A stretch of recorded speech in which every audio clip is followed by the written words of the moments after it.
Salutations compagnons et compagnonnettes, je suis Baillant Taillefer, forgeron médiéviste et historien à 16 heures ou le contraire.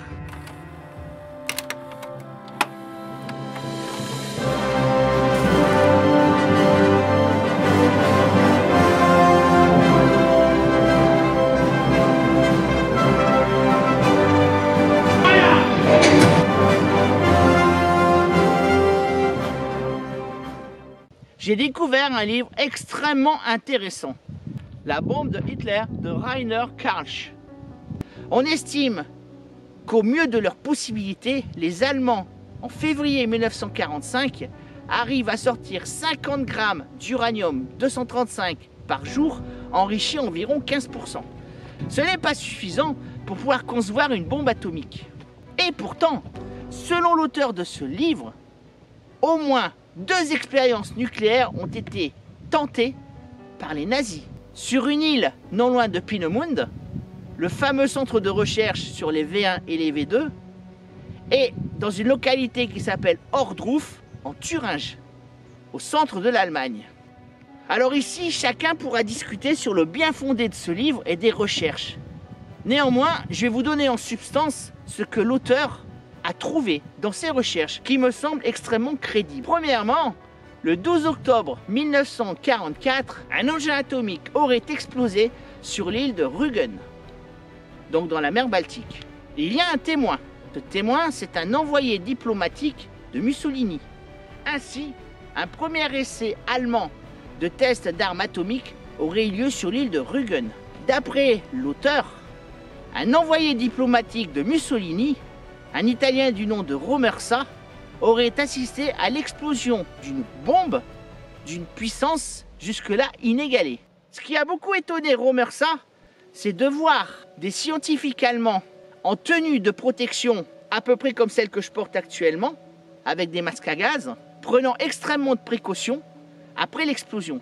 De même que lorsqu'il a été amené sur le champ d'expérimentation, il a remarqué que les arbres avaient été complètement détruits, couchés, calcinés, de même que les moutons qui avaient servi de cobayes. Et il a remarqué que sur le sol se trouvait un cratère d'environ 20 mètres pour à peu près 4 à 5 mètres de profondeur. En l'occurrence, d'après ces descriptions, tout semble indiquer une explosion nucléaire, avec le flash, la dépression, le bruit et l'intensité de l'explosion. Néanmoins, cela repose sur le témoignage d'un seul homme. Deuxièmement, en mars 1945, alors que les Anglais ne sont plus très loin, va avoir lieu sur un champ militaire à Ohrdruf, en Thuringe, un essai d'armes inconnu pour l'époque. Alors là, certains témoins ont indiqué avoir vu un éclair extrêmement brillant. Des soldats SS auraient d'ailleurs eu des problèmes de vision après avoir regardé cet éclair. Là aussi, on a les signes d'une explosion atomique. De même que ceux qui ont pu voir l'endroit ont indiqué, même chose, un cratère d'une vingtaine de mètres pour 4 à 5 mètres de profondeur. D'autres témoins ont aussi assisté à la crémation sur des bûchers de fortune dans la forêt d'hommes qui provenaient du champ d'expérimentation. En l'occurrence, selon ce témoin, la description des cadavres était atroce. Ils étaient extrêmement mutilés, comme soumis à une chaleur intense. On retrouve ici aussi tous les signes d'une explosion atomique. Alors au niveau des témoignages, c'est relativement faible, néanmoins intéressant. Par la suite, dans les années 2000, l'auteur, avec des éléments de la Bundeswehr, l'armée allemande actuelle, ont fait des relevés sur le terrain, sur l'île de Rügen et à Ohrdruf. Alors en l'occurrence, il n'y a quasiment pas de radioactivité. Mais même si une explosion atomique avait eu lieu en 1945, il faut savoir qu'à peine un an après, les radiations auraient été vraiment infimes. C'est ce qu'on a pu remarquer à Hiroshima. Une bombe atomique déploie toute son énergie en un court instant et les radiations ne résident que très peu de temps. Par contre, au niveau des échantillons laboratoires, on a trouvé des traces de césium-137 et de cobalt-60. qui sont des isotopes. Ces isotopes sont la signature d'une explosion atomique. Alors maintenant, quel type d'explosion atomique, si elle a bien eu lieu? L'auteur nous propose un schéma intéressant, c'est celui de la charge creuse nucléaire. On sait que les Allemands ont beaucoup travaillé sur les pressions, sur la balistique et sur les charges creuses. Ce sont les premiers à avoir expérimenté les charges creuses dans un contexte militaire. Souvenez-vous de l'attaque de Eben-Emmel, le 10 mai 1940, et de la destruction des cloches blindées par des charges creuses explosives.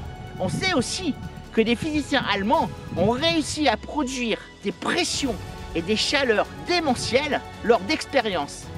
Par exemple, un scientifique allemand a réussi, en faisant tirer un projectile d'un canon de fusil dans un autre canon de fusil, à produire une température de 200 000 degrés et des pressions gigantesques.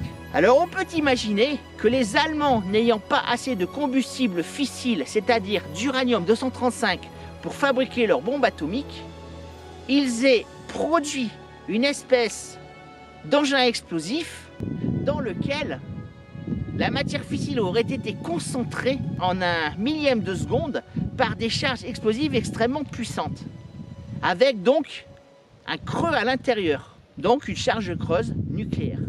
Alors si vraiment les Allemands ont réussi à faire ça, ce dispositif n'a absolument rien à voir avec les quantités d'énergie et le niveau de destruction qui ont été engendrés par les bombes de Hiroshima et de Nagasaki. À Hiroshima, on parle de 15 kilotonnes, soit 15 000 tonnes de TNT.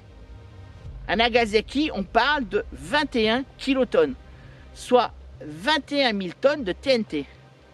En ce qui concerne les engins des Allemands, s'ils ont existé, on peut imaginer une puissance explosive d'une centaine de tonnes de TNT, soit même pas 1 kilotonne. Alors maintenant, la question est de savoir, est-ce que l'auteur a raison? Est-ce que les Allemands ont vraiment pu développer et faire exploser au moins 2 engins nucléaires? Je n'en sais rien, vous n'en savez rien et on ne le saura jamais. En tout cas, il me semblait extrêmement intéressant d'évoquer cette possibilité historique. Donc, la bombe de Hitler, de Rainer Karch, aux éditions Kalman-Levy. Je vous conseille vivement de le lire, si vous pouvez encore le trouver. Eh bien, j'espère que cette vidéo vous a plu. Alors, vous savez ce qu'il vous reste à faire. Abonnez-vous, likez et partagez. J'ai besoin de chacun d'entre vous pour faire avancer la chaîne. Je vous dis à bientôt pour une prochaine vidéo. Et comme vous savez l'histoire, c'est toi qui as fait.